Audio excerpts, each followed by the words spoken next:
Bonjour à tous et bienvenue sur cette vidéo spécialement pour les enfants qui sera une vidéo autour du conte thérapeutique. Donc je vais vous lire une histoire de Il était une fois 24 contes thérapeutiques pour les enfants de 3 à 7 ans.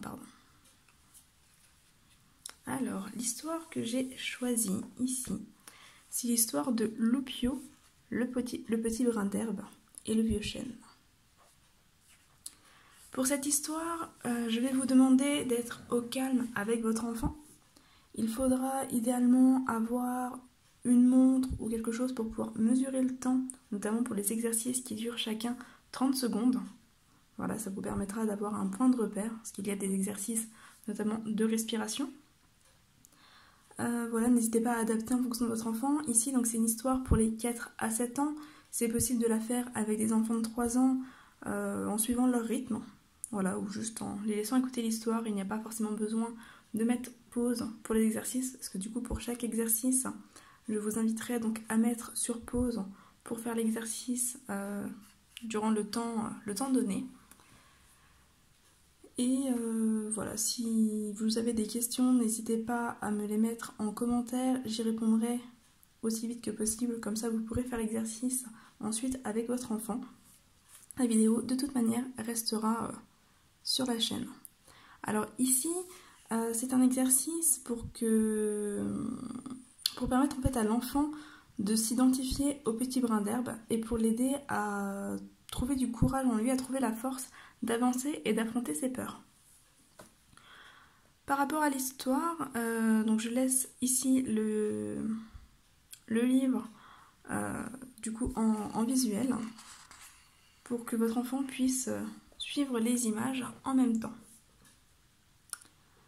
Alors, Loupio, le petit brin d'herbe et le vieux chêne. Il était une fois un petit brin d'herbe nommé Loupio. Loupio se sentait bien faible. Abandonné au milieu d'une immense prairie, il avait toujours peur de prendre un mauvais coup.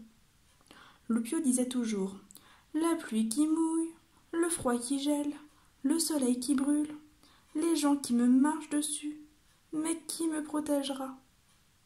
Au loin, il entendit la voix d'un vieux chêne moussu qui lui dit « Loupio, viens près de moi.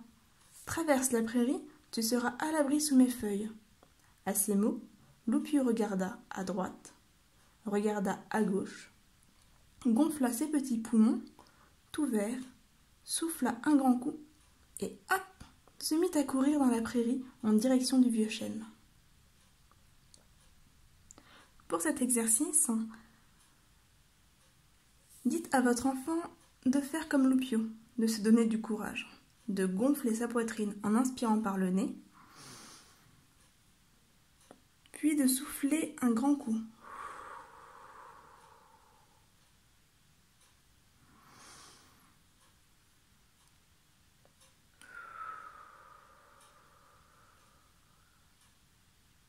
Vous pouvez mettre sur pause et faire cet exercice-là avec votre enfant pendant 30 secondes et ensuite reprendre l'histoire.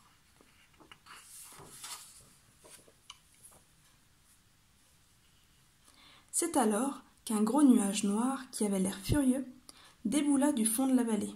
Bim, bam, boum! Il envoyait tous ses éclairs en l'air et faisait un bruit aussi effrayant que des roulements de tambour. « Moi, fils du tonnerre, je vais t'arracher de la terre. Voyons si tu sauras me résister. » Il souffla très fort et envoya de la foudre. Devant le tonnerre menaçant, Loupio releva ses épaules en inspirant rapidement, les laissa retomber en soufflant, ce qui eut pour effet de rendre son corps tout mou. Ainsi, son corps ne cassa pas, il tint bon. L'orage, impressionné par le courage de Loupio, se fit plus doux et passa sans abîmer notre petit compagnon qui courait toujours. Pour ce second exercice, proposez à votre enfant d'aider Loupio à se défendre en faisant comme lui, qu'il relève ses épaules en inspirant et les laisse retomber en soufflant.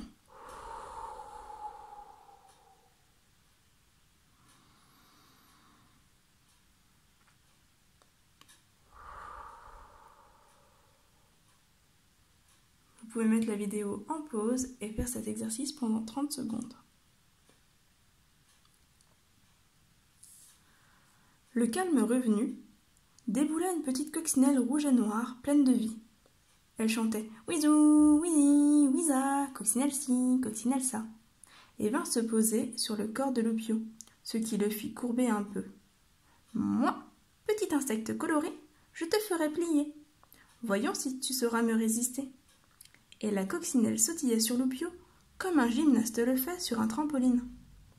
Devant la coccinelle menaçante, Loupio abaissa toutes ses petites racines, ses 10 doigts de pied, vers le bas, dans la terre, en soufflant et inspira en les laissant se redresser. Ainsi, son corps resta droit comme un arbre bien planté dans la terre. La coccinelle reconnut que Loupio était très astucieux, et plutôt que de tomber elle-même, elle s'envola épuisée, tout en continuant de chanter « Ouizou, ouizi, ouiza, coccinelle-ci, coccinelle-ça ».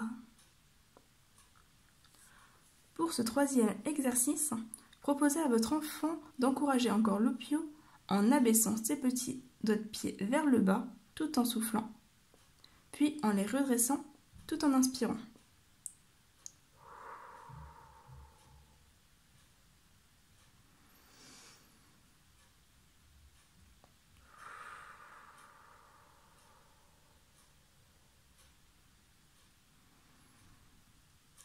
Vous pouvez mettre cet exercice en pause et le faire pendant 30 secondes avec votre enfant.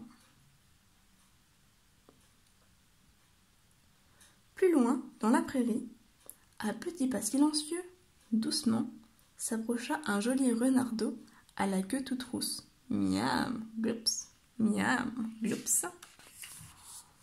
Moi, dans mon assiette, j'adore y placer du loupio.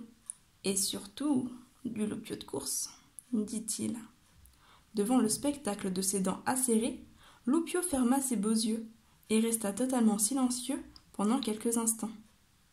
Ainsi, il devint invisible aux yeux du renardeau. Celui-ci, n'y comprenant rien et craignant un tour de magie, s'enfuit. Pour ce 4e exercice, dites à votre enfant de se rendre invisible comme Loupio, en fermant ses yeux et en restant silencieux.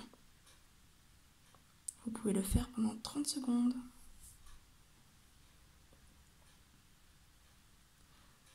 C'est alors que Loupio atteignit enfin le pied du vieux chêne. Celui-ci lui dit « Bravo, tu es à l'abri. Te rends-tu compte de tout ce que tu es arrivé à faire pour venir te protéger à l'ombre de mes feuilles? Rappelle-toi bien. » Vous pouvez remémorer les différentes étapes que Loupio a traversées avec votre enfant pour se rendre compte de tout ce qu'il a traversé pour venir jusqu'ici. Aujourd'hui, Loupio se tient seul, fièrement, au milieu de la prairie. Il lui arrive encore d'aller se protéger sous les feuilles du vieux chêne, mais il sait que sa vraie force, il l'a en lui, et qu'il se doit de la faire grandir tous les jours pour enfin se sentir en sécurité.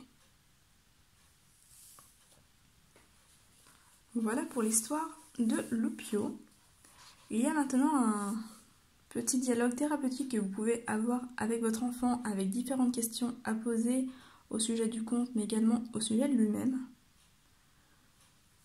Alors, est-ce que parfois tu te sens comme Loupio, ce petit brin d'herbe tout faible abandonné au milieu d'un grand espace?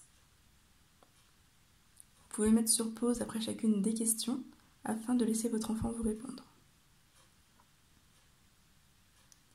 Y a-t-il autour de toi quelqu'un qui te protégerait comme le fait le vieux chêne pour Loupio? Désormais, as-tu encore besoin de ta maman et de ton papa? Et si c'était toi, ton véritable protecteur? Le personnage du chêne, qui représente le protecteur, peut être personnalisé par un personnage plus proche de l'imaginaire de l'enfant ou une personne de son entourage. Le tonnerre représente la puissance, la coccinelle l'insouciance, le renardeau la ruse. Vous pouvez, en le suggérant à votre enfant, enrichir ces personnages d'exemples concrets tirés de son quotidien, aussi bien positivement que négativement. Le tonnerre, c'est aussi la colère d'un copain. La coccinelle, c'est la moquerie. Le renardeau, la fourberie.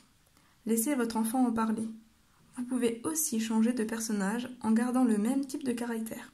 Être puissant comme un taureau, détaché de tout comme une libellule, rusé comme une pie.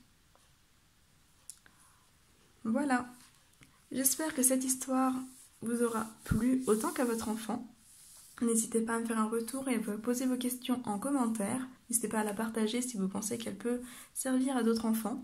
J'essaierai de vous en faire d'autres au cours de ces prochains jours. Je vous dis à très bientôt et je vous souhaite un très bon moment. Au revoir.